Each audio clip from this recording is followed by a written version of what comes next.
Masyarakat Kabupaten Tulang Bawang, Provinsi Lampung perlu mewaspadai terhadap mewabahnya penyakit demam berdarah dengue atau DBD. Pasalnya Rumah Sakit Umum Daerah RSUD Manggala saat ini sudah merawat setidaknya 11 pasien DBD sejak sepekan terakhir.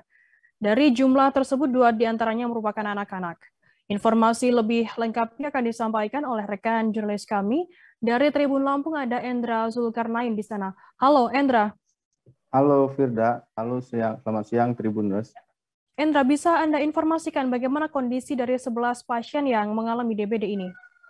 Ya, dari penelusuran kami di Rumah Sakit Umum Daerah Manggala memang sejak sepekan terakhir sudah merawat setidaknya 11 pasien DBD, yang 2 diantaranya merupakan anak-anak. Jadi dari 11 pasien itu tersebar di ruang kamar-kamar penginapan atau ruang perawatan. Ada 2 diantaranya saat ini dirawat di UGD. Sementara kondisi mereka masih normal karena sudah sejak awal sudah langsung dilakukan perawatan secara medis di Rumah Sakit Umum Daerah Manggala, Kabupaten Tulang Bawang, Provinsi Lampung. Firda. Kemudian untuk kesiapan dari Rumah Sakit Umum Daerah Manggala sendiri seperti apa dalam mengantisipasi lonjakan pasien DBD di sana?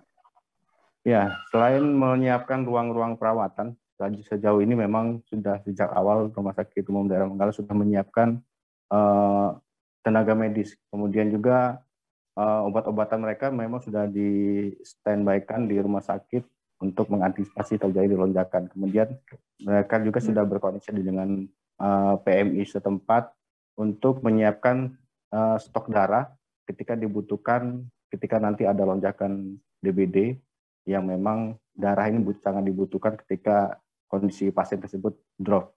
Begitu, Firda.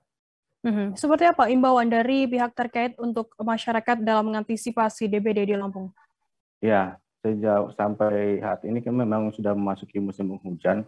Memang selain dihimbau untuk menjaga kebersihan lingkungan, juga kepada masyarakat juga diberikan himbauan agar ketika nanti ada anggota keluarga yang sudah sakit lebih dari 3 hari, kemudian segera untuk dibawa ke rumah sakit. Kemudian juga ketika nanti setelah masuk hari ketiga, demamnya tidak turun, kemudian ketika hari ketiga sudah turun, itu jangan dianggap remeh, berdasarkan dari penuturan dokter di rumah sakit umum, segera dibawa ke rumah sakit. Karena di hari ketiga itu masyarakat lengah.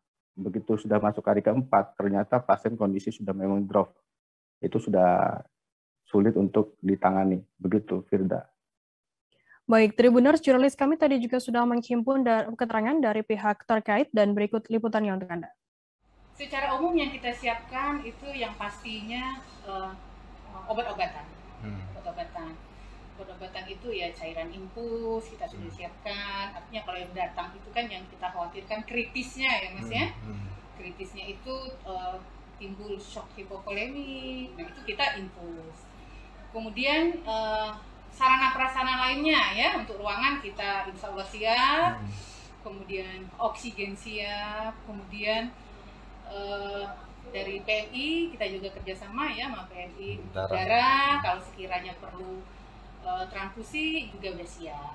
Kemudian SDM pun kita siapkan baik spesialis ataupun perawat-perawat penunjang, begitu juga laboratorium dan sebagainya. Itu antisipasi yang urgent lah sifatnya yang ada di kita. Sifatnya seperti DBD ini ya, karena kita data di tahun 2020 itu kalau tidak salah hanya 30 ya pasien ya. Memang ini sedikit meningkat trennya sih kalau kita lihat ya di 2021 sampai hari ini sudah 60 kan.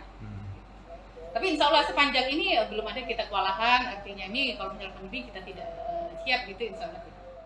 Terima kasih sudah nonton, jangan lupa like, subscribe, dan share ya.